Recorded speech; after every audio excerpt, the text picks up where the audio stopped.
¿Qué tal, amigos de Legión Política? Yo soy Alfonso Muto.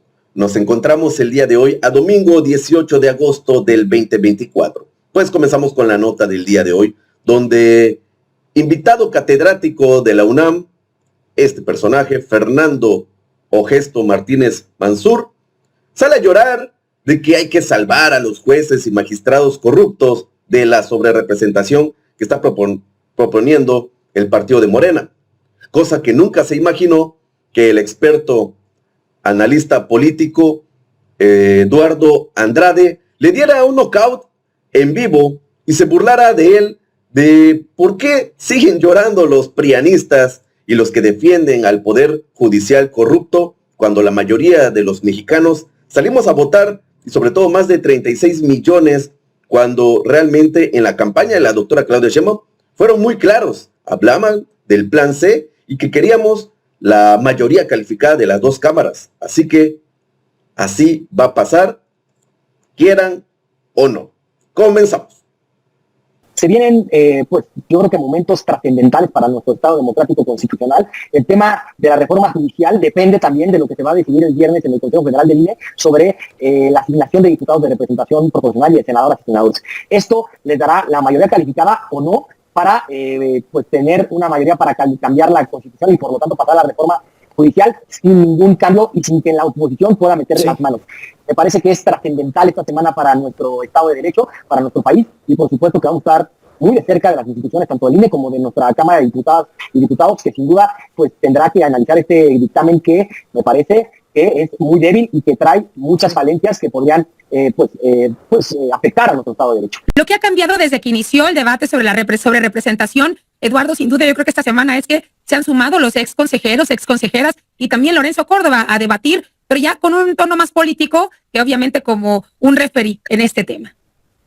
Sí, es efectivamente el grupo de ex consejeros y ex magistrados, a quienes conozco bien, son buenos abogados, algunos han sido mis alumnos y llevaron el tema de las diferencias entre el sistema mayoritario y el sistema proporcional, y además lo aprendieron bien porque sacaron buenas calificaciones, pero yo no sé si lo han olvidado, o es la pasión política un poco lo que nubla su juicio, porque su texto no tiene argumentos jurídicos, tiene una especie de proclama política, de que piensan que está mal que haya una presencia importante de partidos que ganaron en las urnas esa presencia. La gente votó por ellos, no hubo ningún engaño, se dijo por parte de quienes estaban en esos mítines que tendría el proyecto, el propósito de que sus votos de manera unificada, fueran 3 de 3, les decían los mítines, les permitieran llegar a una cantidad que hiciera posible un cambio constitucional, y eso es válido decirlo. Y si varios partidos, porque aquí hay varias falacias, una es decir que la coalición debe recibir el mismo trato que un partido político. Eso no es cierto.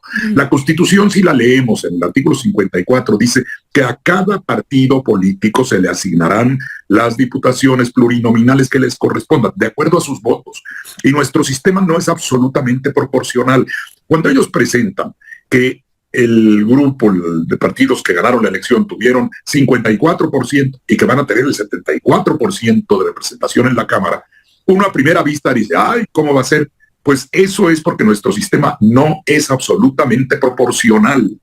Si así fuera así, el porcentaje de votos se traduciría en porcentaje de ocupación de la Cámara. Pero nosotros tenemos un sistema mixto. 300 diputados se eligen en los distritos, por eso se dice mixto con dominante mayoritario. Son más los que van por la vía mayoritaria. Y los que van por esa vía se ganaron en cada distrito el triunfo. Así hubieran ganado por un voto. Entonces nadie podría decir, ay, es que un voto es muy poco, la otra parte merece otro diputado. No, porque en el sistema mayoritario gana el que tiene más votos y se lleva todo. Sí, los demás votos ya no tienen utilidad.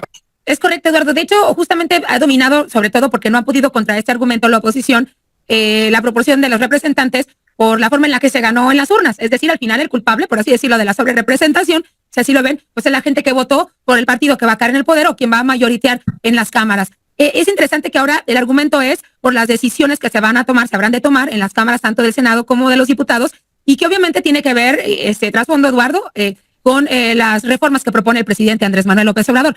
Y es importante hablarlo con alguien que lo ve desde el análisis político, porque cuando hablamos obviamente con la gente de la Cuarta Transformación nos dice, es que son los resultados que nos dieron las pasadas elecciones. No es diferente a lo que a ellos les pasó cuando eran gobierno también. Y bueno, y ahora la oposición, el argumento es pues que peligran las reformas en el Congreso de la Unión y en el Senado de la República. Las reformas constitucionales, Michelle, responden a un proyecto que puede ser distinto entre los partidos. Ahí es donde el electorado decide a veces entre un proyecto y otro proyecto.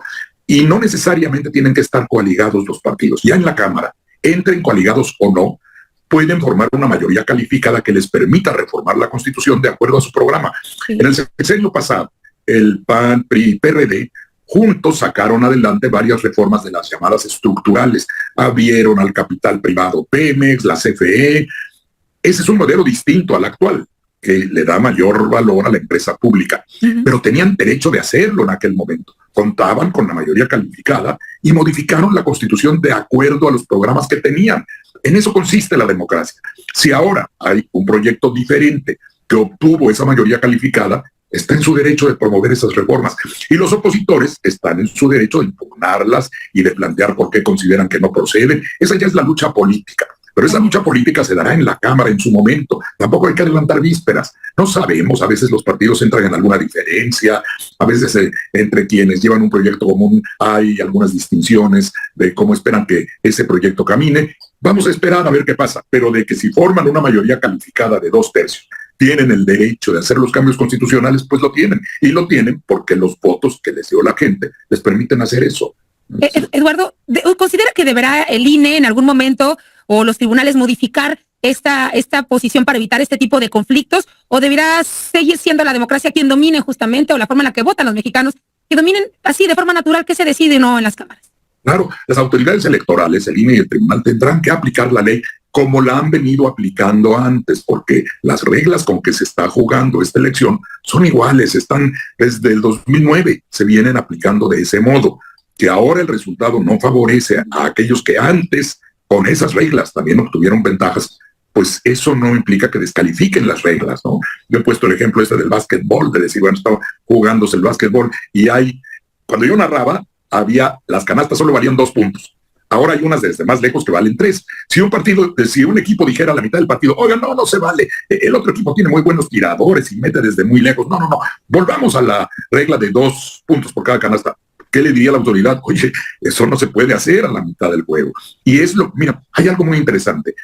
Morena y Andrés Manuel López Obrador impugnaron este sistema de integración de la Cámara cuando estaban en la oposición. ¿Y qué pasó? Perdieron porque el INE aplicó la ley como correspondía y lo mismo el tribunal. Entonces, no tenían razón, como ahora tampoco la tienen los partidos que pretenden que se cambie no solo la regla, sino que se deje de cumplir la Constitución, porque sería totalmente inconstitucional querer aplicar un sistema totalmente proporcional cuando sabemos que es así, ¿no? Eduardo Andrade, por último le pregunto y agradezco de verdad esta entrevista que nos da Fórmula Noticias. ¿Cómo deberá ser el actuar del Instituto Nacional Electoral para no salir, como se dice coloquialmente, raspado de una decisión que al final puede hasta ser ecuánime respetando la ley, pero para la oposición, por la circunstancia en la que está, pues será una mala decisión al final? Miren, yo siempre sigo el consejo y la idea de quien fue mi jefe, el gran abogado Miguel Montes, cuando era procurador de la capital y yo era su subprocurador, cuando teníamos que analizar un problema muy complejo. Decía Eduardo, no nos equivoquemos, ¿qué dice la ley? Puede haber críticas, pero ¿qué dice la ley? Si nosotros nos blindamos haciendo lo que la ley dice, pues sí habrá alguien que no esté conforme con la decisión, pero la autoridad siempre podrá alegar a su favor que aplicó la ley. Yo creo que eso lo hará también el INE ahora, que tiene que aplicar la ley como está redactada. No se necesita, y la Constitución, por supuesto, no se necesitan algunas interpretaciones esotéricas que recurren al espíritu de la Constitución, con una especie de espiritismo constitucional, o buscar históricamente cómo era. Cualquier abogado, cualquier estudiante de primer año sabe que la primera fórmula, que el primer método de interpretación es el gramatical. ¿Qué dice la norma? Si la norma es clara, ya no hay que buscarle más. Ahora, si la norma es confusa, si no se entiende muy bien, bueno, pues entonces sí recurrimos a qué quiso decir el legislador, cómo es el sistema general. Pero aquí, además, han olvidado que la primera parte del artículo 54, que regula la distribución plurinominal, dice: para esa distribución de diputados plurinominales se aplicarán estas bases, las que están en la Constitución, y lo que diga la ley. La propia Constitución está remitiendo a la ley, ¿no? Así es, Eduardo, y si no, pues habrá que esperar el turno para cuando lleguen al poder y puedan hacer estas modificaciones. Eduardo Andrade, gracias por esta entrevista. Pues bueno, mexicanos, ahí pudieron escuchar las palabras de este experto, analista político, abogado Eduardo Andrade, sobre la sobrerepresentación que andan lloriqueando los prianistas y algunos chayoteros. Ya escucharon también a este abogado de la UNAM, pidiendo a gritos que salvemos la democracia y no sé qué tanta babosada, cuando se lo explicó hasta como un juego de básquetbol. Así, tan claro. Realmente el maestro Eduardo Andrade se burla también de sus exalumnos, estos que fueron trabajadores del INE, que estuvieron recibiendo millones de dinero por los prianistas, y pues con sus mandatos, pues aprobaron estas reglas. Y cuando el presidente Andrés Manuel López Obrador y muchos perdimos la lucha gracias a estos fraudes electorales que nos impusieron, no decían absolutamente nada. Pero desde un inicio, los morenistas estuvieron en la campaña de Claudia Sheinbaum y nos mencionaban sobre el plan C. Nos mencionaban que teníamos que tener una mayoría. Todo eso nos lo habían explicado. Pensaron con todas estas falsas pseudoperiodistas, estos disqueanalistas políticos que aparecían en cadena nacional, mintiendo de que Xóchitl Gálvez iba a ganar. No pensaron que iba a rugir el pueblo mexicano y que les iba a otorgar al partido de Morena una mayoría calificada. Jamás se lo imaginaron, todos lo dicen. Empiezan a decir, no, es que la Constitución, que tal, tal cosa, pero porque nunca lo lograron. Pensaron que el pueblo mexicano siempre iba a estar arrastrado, iba a estar callado, pero no. El presidente Andrés Manuel López Obrador, en este gran sexenio que nos ha otorgado, ha demostrado que el que tiene voz y voto es el mexicano. Y nosotros se lo proporcionamos a la doctora Claudia Sheinbaum con esta continuidad de la cuarta transformación.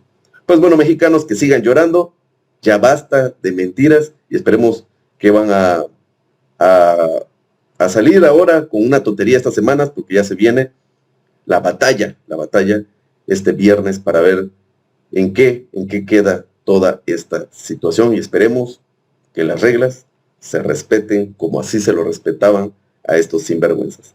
Pues bueno, los espero a las 10 de la noche en su canal Legión Vanguardia. No se pueden perder mi video, realmente está buenísimo, y se van a empapar de la situación que está pasando en unos programas chayoteros y les dan tremenda tunda. Eso es todo por hoy. Si les gustó mi video, por favor apoyarme con like, compartirlo para que llegue a mucho más mexicanos. Y si no están suscritos a su canal Legión Política, pueden activar la campanita para que les llegue la notificación de YouTube, donde subimos nuevos videos todos los días. Recuerden que ustedes tienen la última palabra, dejen un comentario y estaré leyendo, y nos vemos en una próxima transmisión. Adiós.